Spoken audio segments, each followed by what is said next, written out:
I'm your host Harshraj Singh Shekhawat, and today we are meeting a very special guest, and I'm honored to interview him today.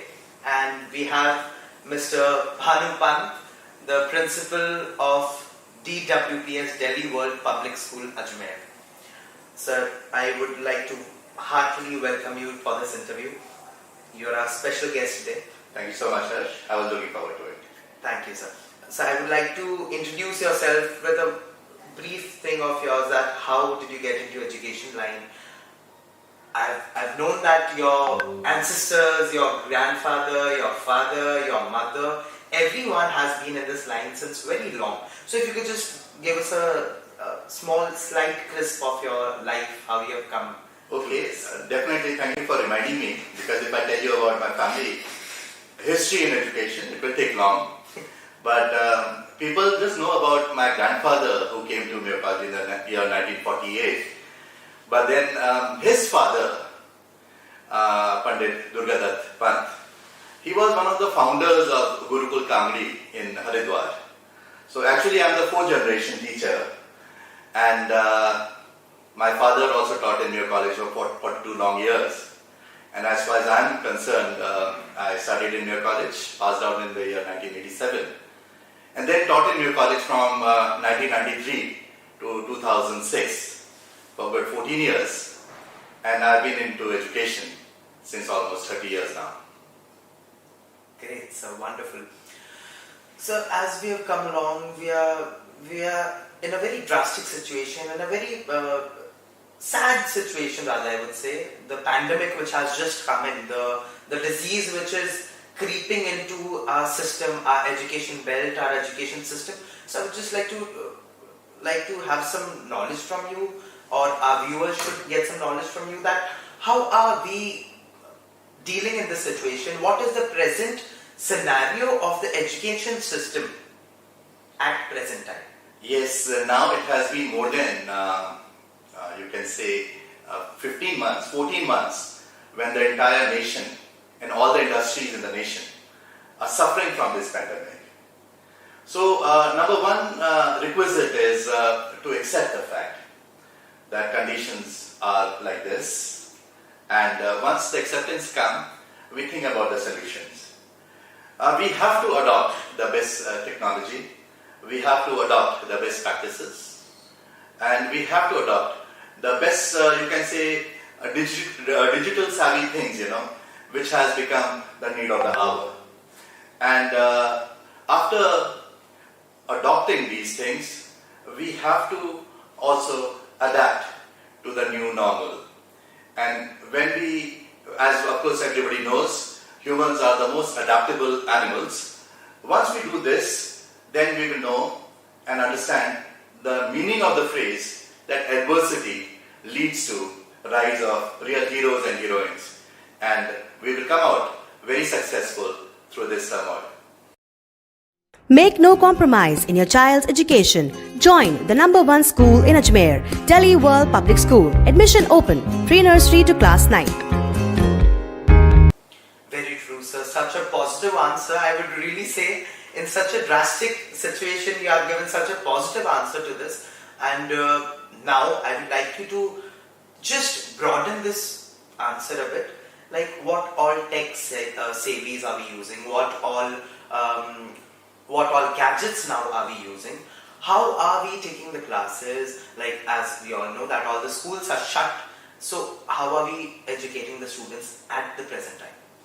So it is not only technology, because the biggest players like Microsoft Team as well as Google, they have put in all their resources and they have opened and extended their arms to take all the schools and all the organization with them. So I always feel that there are three very important things when it comes to imparting and using digital technology effectively. First is that we must have strong digital content. Of course, this pandemic, as far as technology was concerned, has led to the rise of digital skills among teachers in a very big way. But then these days we have the digital content which is available.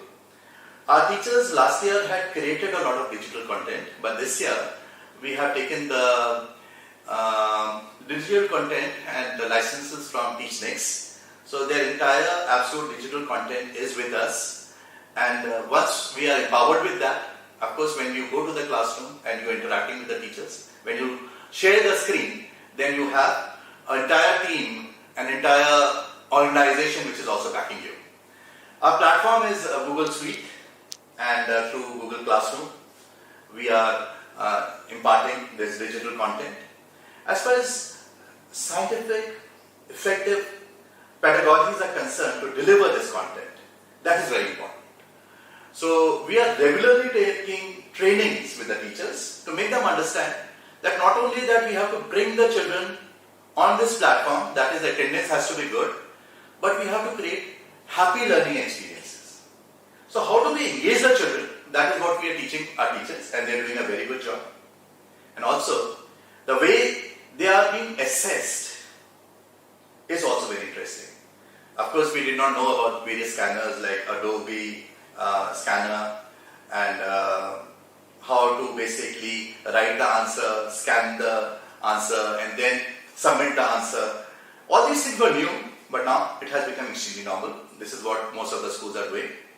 But definitely, as the challenges are there, so we are taking it very positively.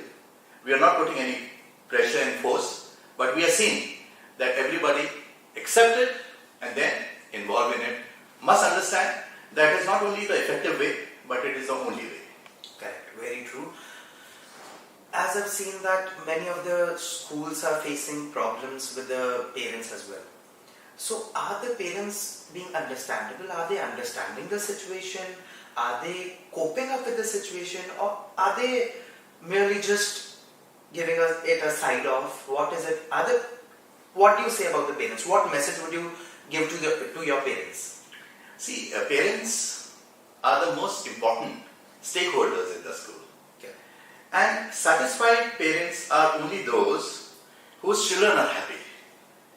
So it is very important for schools to create such learning outcomes which not only excite, not only motivate the children, but they must inspire the children to continue in the path of learning. So during this time when we created and designed learning outcomes, where we organized literary festivals like Excellencia, we were able to bring almost 31 of our Delhi World Foundation schools. There were 15 events which were organized. And then we took all our children in the process of selection. And then they worked hard. So even when it was sloka recitation competition, or doing an advertisement, or it was weaving a tale, or it was the right time, or it was a monologue, we were seeing that Shakespeare was coming to our school. And when this thing happened, parents did appreciate. They did gave the affirmation that our school is moving on the right path. Great. Alright. Now we switch to our topic, sir. That recently, I guess, on the 14th of April, the CBSE has taken a huge decision that they will be cancelling the 10th board and they will be postponing the 12th boards. So how do you take this decision as considering? See, we have to understand that the condition at present is at its worst when it comes to the rise of corona graph. Almost 2 lakh cases are being reported every day. Our Honorable Prime Minister also said that there should not be anything more than safety as far as children are concerned, which should be coming from the school. But I would like to go a little one step further, because when I say education is the all-round development of the child, so it is only once that we allow the foreign agency to assess this all-round development of the child, and then we agree with it. Now, it is not that school had not taught these children. It is not that not only scholastic but post-scholastic aspects were not taken in the school. So whatever assessment the school would be doing, board is saying that we are okay with it. But even those children who are not satisfied with their marks, which should not be the case.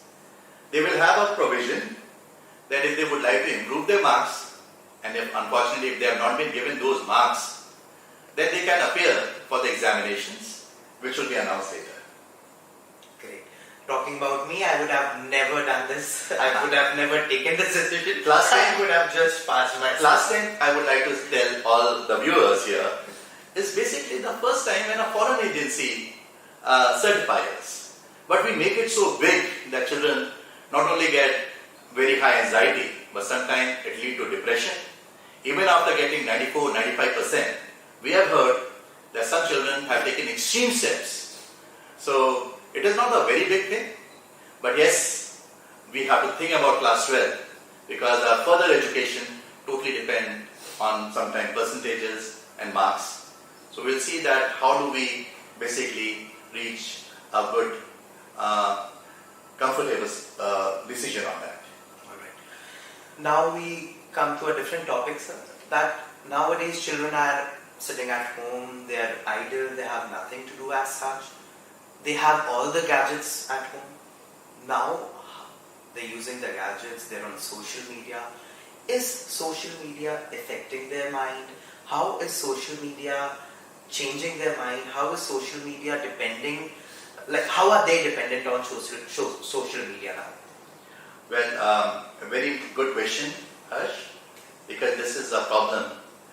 What basically we used to strongly condemn, even when Steve Jobs had come with his first school. He had very categorically said that till standard 5, standard 6, the electronic gadget should be kept away from the children so that they do not get distracted and they grow physically, they grow emotionally, they grow intellectually. For that, too much of interference with digital technology is not required. But at this stage, they have to be with the gadget. So there are times when we hear that children are wasting their time with these gadgets, misusing the internet, and also not growing the way we expect them to grow physically and mentally. So for this, I would like to say that parents have to be guided properly. There should be more parenting workshops and webinars. And together, school and parents should be able to bring these children into that path, which is the path of productive, very high level quality education. Thank you, sir. I guess we are on the end of the interview. Anything else you would like to suggest for the parents, for the mankind now at this present scenario?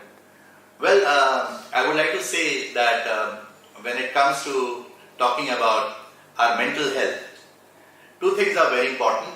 Positivity is a need of the hour. So stay positive, stay compassionate.